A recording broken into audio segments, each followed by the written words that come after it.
langsung ke Bang Ruhut. Bang Ruhut, pemilihan Pramono Anung katanya sebagai titik tengah antara Bu Mega dan Pak Jokowi, benar? Itu tidak benar, 100%. Nah, tegas saya katakan. Kenapa?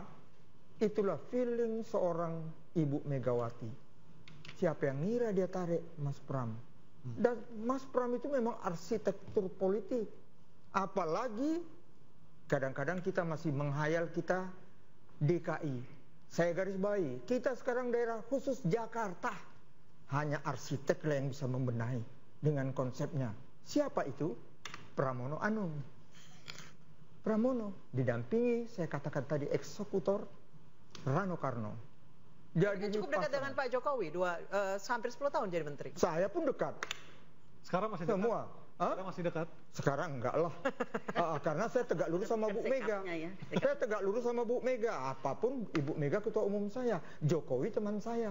Lain dong kita mau ketua umum. Bang Rey, apakah keputusan PDIP mencalonkan atau menempatkan Pramono dan Rano Karno ini sebuah keputusan tergesa-gesa, sebuah keputusan yang terpaksa, ataukah memang seperti Bang Ruhut tadi bilang, dua ini adalah dua orang kader terbaik untuk Jakarta saat ini?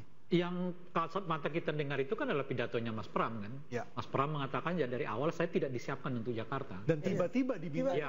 ketika beliau lagi di jalan, ditelepon tiba-tiba disuruh merapat ke Teguh Umar. Betul. Ya. Dan beliau bahkan mengatakan saya udah berencana untuk pensiun dari dunia politik kan. Iya. Bahkan Mas Pram tidak langsung jawab kan, karena telepon istri dulu, konsultasi, akhirnya baru iyakan, seperti itu kan? Iya, dan waktu Mas Pram cerita, saya lapor kepada Bapak Presiden, beliau tertawa, termehek-mehek gitu kan. Seperti, wah memang benar seperti yang Mbak katakan kan. Tapi enggak, rupanya 3 serangkai ini, Pak Jokowi, Mas Pram, Pak Basuki, mereka sudah mulai bahas, kamu aja ya nanti gubernur DKI. Oh, jadi Pak Jokowi sebenarnya maunya Pak Basuki? Nah, Pramono Anung juga. Tanya, Pak, saya diminta untuk jadi. Ya itulah ketawa Pak Jokowi. Itulah makna ketawanya. Juga jangan ini suka sih dipotong-potong kayak Airin. Ibu itu hatinya walaupun begitu selembut salju kok. Nggak ada dia bilang harus pakaian merah, rok hitam, nggak ada itu. Tapi ada rangkaian cerita. Bahlil nggak ngerti. Wah, dia angkat, dia pojokin ketua umum kami, itu salah besar. Ya, tegas saya katakan. Ibu nggak pernah begitu. Tapi Kuning ini akhirnya dia kembali ke jalan yang benar kan itu. Kalau tidak, jangan lawan keluarga Airin ya di Banten itu. Kan begitu. Jadi kami bersyukurlah dengan keluarnya pemberian yang maha kuasa Tuhan, putusan MK 60-70 yang mana teman saya Risa kan mau calon bupati waktu itu. Gara-gara itu nggak jadi juga. Dan biar Risa lah nanti ditanya, kenapa nggak jadi bupati di sana? Wali kota. Wali kota. Memang ini ada yang bersyukur, ada juga air mata Bombay, tapi nggak apa-apa. Bang Riza, sebagai mantan wakil gubernur mendampingi Mas Anies meskipun tidak full 1 periode, apakah Anda melihat kalau Anda menilai pasangan Pramono dan Rano Karno ini bisa untuk menjawab tantangan bagi warga Jakarta agar menjadikan Jakarta lebih baik lagi? Ya, saya kira Mas Pram, Bang Rano tentu juga punya integritas dan kompetensi ya. Apalagi pernah jadi sekjen, Rano pernah jadi menteri, Bang Rano juga pernah jadi gubernur ya. Banten. Wakil gubernur Banten. Sempat saya jadi kira PLT. mereka punya kemampuan lah untuk juga bisa memimpin di Jakarta. Tapi dibandingkan RK dan Suswono? Ya tentu RK, maaf ya, lebih baik karena yang bersangkutan kan pernah jadi wali kota 1 periode 5 tahun, pernah jadi gubernur 1 periode 5 tahun di Jawa Barat dengan jumlah penduduk hampir 50 juta.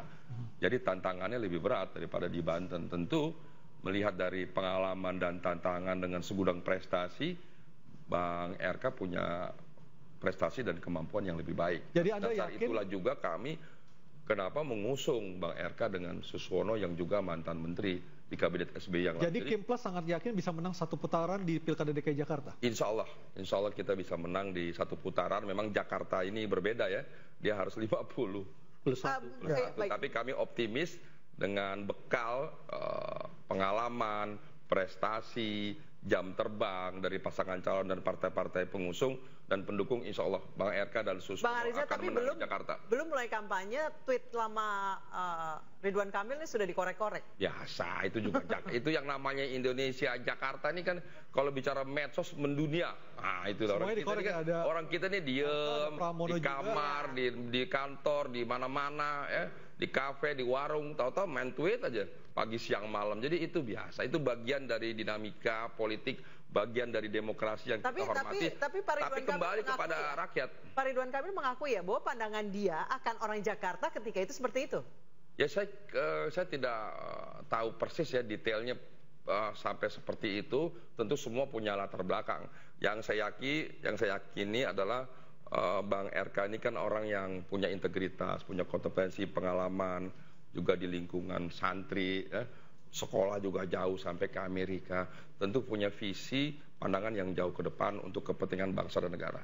Oke, Bu Siti kayak ada mau menyampaikan data katanya pasangan Dharma Porenkun dan keluarganya paling populer di sebuah survei. Survei dari siapa, Bu Siti? Ini dari kilat.com ya nak ya. Nanti bisa Anda lacak kilat.com. Berapa angkanya, Bu? Pak Ridwan Kamil dengan Pak Suwono 24%, Pak Pramono Anung Rano Karno 28%, dan Pak Dharma Kun 48%. Wah, asik. Tinggi sekali ya. Makanya seperti itu. Itu dari kalangan apa, Bu Siti, di surveinya? Anak muda kah? Kelas menengah atau? Ini survei di medsos Anak-anak atau muda survei ya apa, Bu? Atau Jakarta survei tatap dong. muka? Nanti bisa Anda. Oh, survei medsos ya, Bu Siti? Ya, di medsos. Medsos itu suatu apa ya namanya komunitas yang kita tidak kelihatan tapi bisa berbicara. Nah, Bu Siti, karena memang calon independen kali ini masih kurang dikenal di kalangan masyarakat. Iyalah. Apa sih, Bu, strateginya supaya setidaknya lebih dikenal? Ya, nanti nanti akan 48% loh. Apa Pak Rangkuti? Dikenal, itu 48% keterkenalannya. Iya, nyatanya dikenal. Tapi perlu kita bagi literasi bagi pemilih di DKI Jakarta, Bang Rey. Kita juga harus mengenal seperti apa metode, siapa yang disurvei, apakah tatap muka atau lewat survei sosmed. Itu kan juga harus diperhatikan juga. Ya, saya kurang tahu persis kalau yang ini apakah itu survei medsos, apa itu survei yang memang melalui verifikasi metodologi yang tepat dan seterusnya, ya saya tidak tahu. Ya, dan survei ini saya kebetulan bertugas deklarasi apa semua di Kalimantan Tengah. Lihat siapa yang bikin survei. Tapi kebetulan pasangan kami, Haji Nadal Sakoyem di Kalimantan Tengah. Dan Kalimantan Tengah, Pak Hadi, S. Hadi, ya, nyatanya di survei lain dia paling tinggi. Memang survei ini kita harus hormati. Namanya usaha, dia orang kerja, dia dibayar. Hormatilah. Kita saling hormat menghormati. Tapi tetap kami ditugaskan oleh Ibu Mega, PDI Perjuangan itu rakyat, tetap rendah hati, jangan sombong, rebut, menangkan hati rakyat. Mau di DKI, mau Kalimantan Tengah, mau di Papua, mau di Surabaya, Jawa Timur, mau di Sumut. Sumut juga kami satu loh, lawan sekampung.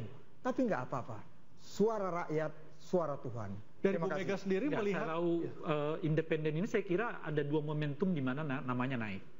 Pertama adalah karena memang diisukan sebagai calon boneka, itu sedikit banyak membantu popularitas karena dirinya. Seperti dejavu dengan wilayah begitu ya. Yang kedua adalah isu soal dugaan pencatutan itu. Nah, itu juga membantu menaikkan popularitas Dharma Kun menurut saya gitu. Meskipun dua isu itu adalah isu negatif, Bang Rey. Kalau isunya negatif, tapi yang saya bicarakan itu membantu meningkatkan popularitas.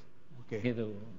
Dan nanti yang survei ini setelah program-programnya nanti akan lebih tinggi lagi harapan ya saya. Termasuk tentu saja mengatakan bahwa JIS itu akan digratiskan. Itu lumayan menarik perhatian orang sebenarnya. Perihal itu terwujud atau tidak itu urusan belakangan. Saya kira nanti akan dengan sendirinya akan ada verifikasi. Tapi memang target independen ini menurut saya bagaimana dikenal publik dulu. Salah satunya gitu. Nah, ada yang by design, ada yang nggak, ada yang tidak by design kan. Nah, kalau kasus bahwa independen ini disebut sebagai calon boneka itu bukan by design, itu berkah tersendiri bagi dirinya gitu. Kalau ada kasus yang berhubungan dengan pencatutan itu bukan by design juga, atau by accident ya. By accident. Dan independen ini di tingkat gubernur baru DKI ini. Kita harus 2012 juga ada. Ada almarhum Faisal Basri. Iya, almarhum. Dan faktanya kabupaten kota beberapa independen pernah menang. Jadi kita jangan bilang mereka boneka atau apa. Tapi marilah dengan semangat kebersamaan kita bangun Jakarta. Sebagai sekarang bukan daerah khusus ibu kota, tapi daerah khusus Jakarta. Jakarta punya kita semua. Oke, Pilkada DKI Jakarta dikhawatirkan akan tinggi golputnya karena Anies tidak maju. Benarkah demikian? Kami segera kembali sesaat lagi.